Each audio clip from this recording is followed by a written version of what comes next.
Hey everyone, welcome back to the channel.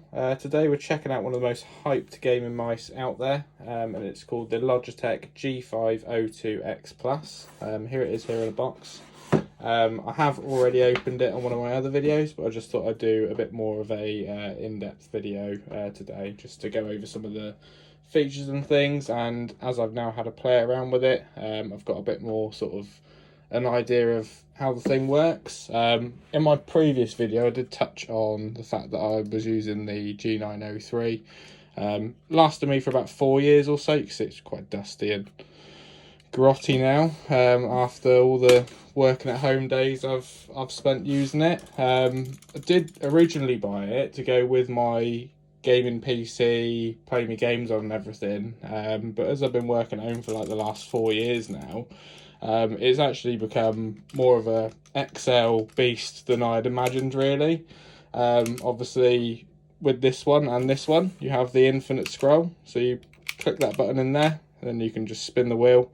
Really good for getting to the bottom of sort of Excel sheets. You can obviously adjust your sensitivity as well, just without having to go into your settings and mess around with your mouse options, things like that.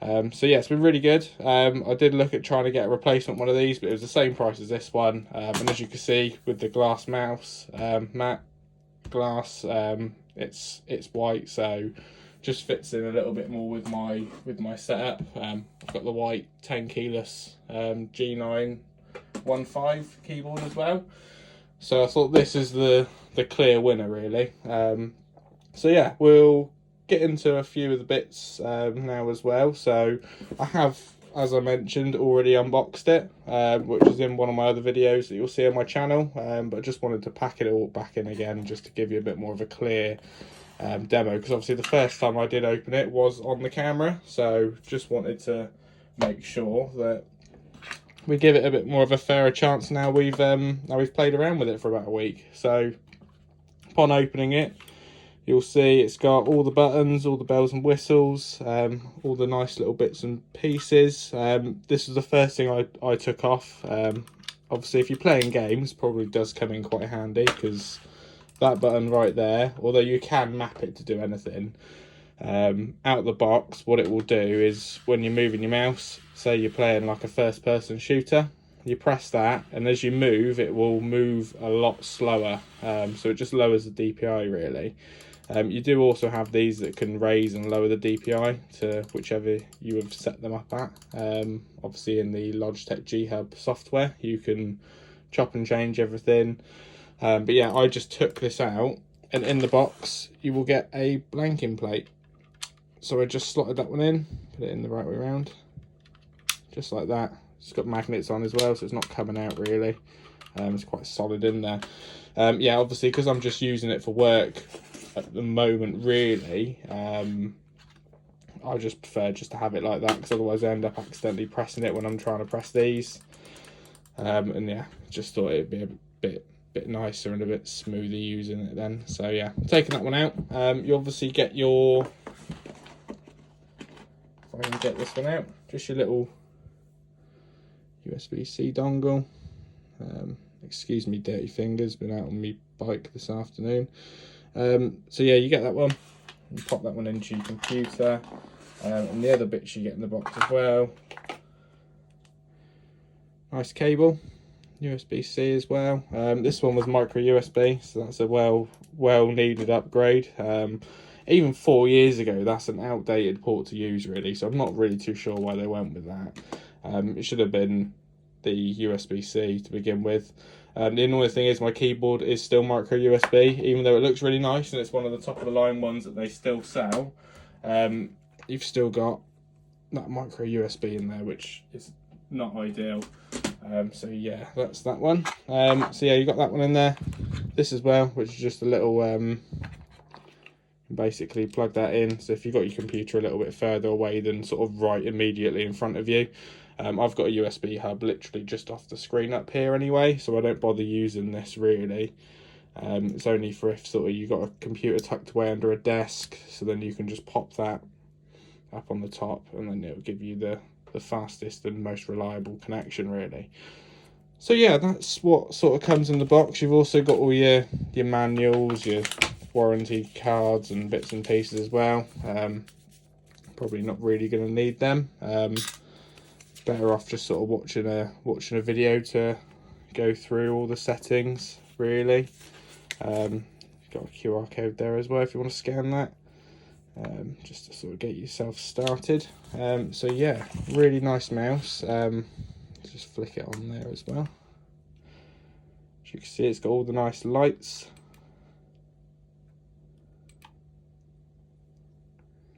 It's very fancy.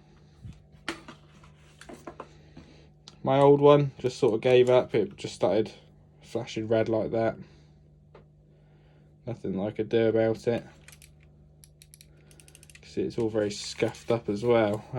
This being like you can hear the difference really. So this being a glass pad, it's quite smooth and it's meant to be really good for moving around. And the first thing that I had noticed when I bought this pad was how loud this sounds. I think just from using it sort of on other surfaces, it's scuffed up a lot of these. Now you can actually buy glass feet for it, so you peel all these off, the little sort of indents, and you can stick on glass feet, which supposedly makes it glide a lot better as well. But you can hear the difference with this one. That one's so much louder than this. I don't know if it's just because it's new or they use sort of different pads on it or something, but it just seems to be a lot nicer on this one. So yeah, been using it for about a week, maybe 2 weeks now, and really enjoying it. I think having all the buttons remappable as well is really nice. So on this one, I didn't actually use these two, I just unassigned them. But with these two, I had copy and paste. So I could literally just copy, paste, especially for working at home. And then you've also got the infinite scroll. So that was something that I really wanted in my next mouse. I know that Razer do I can't quite remember what this, I think it might be the Batalisk V3 or something. And theirs has the infinite scroll as well. But I just hear a lot of warranty issues with Razer. I've had Razer blades in the past, bits and bobs like that, but in the end I've just ended up getting rid of them because I've just been too cautious of sort of stories that go around about bloating batteries and Razer not sort of accepting responsibility for things like that. So I've always gone Logitech really, and it's always paid off in the long run. I've had no issues whatsoever. This is the only thing I've had an issue with, and that's 4 years old, so I think it was due an upgrade really. So yeah, this one, you've obviously, like I said, you've got the copy and paste here now, so I can map all of that up. I've got the infinite scroll as well, so I can just press this button here and it locks it up, so you can hear. And that one unlocks it, and it will just scroll. So great for sort of productivity. Seems like a bit of a shame really. You get one of these really expensive gaming mice which has all the sort of really high sensitivity, things like that, just to use it for work. And it might seem silly because obviously you can get a lot more sort of productivity focused mice out there. But just really like the Logitech things, and I know they do sort of like mid-level ones which would have the copy and paste, but they don't all have the wheel, and it just was the closest match to this one. I didn't want it to be a downgrade, I wanted to see it as an upgrade, and I think really this one feels a lot nicer in my hand compared to this one. This one sort of curves off a little bit more down this way, whereas this one's a bit more, I don't know, sort of bulges out ever so slightly. So this feels more natural in the hand, just a grip. So that's nice. This one is ambidextrous though, so if you obviously want to use it with your other hand, you can. Whereas this one, you're going to struggle a bit, although it is possible, but you won't be able to get to these buttons very well. You can obviously change all the buttons around, so you could use it like that. If you want to give up sort of the side buttons here, because you're not going to be able to press them, whereas on this one you can press those buttons there. You could change these to not do anything, and then have those as like your copy and paste buttons.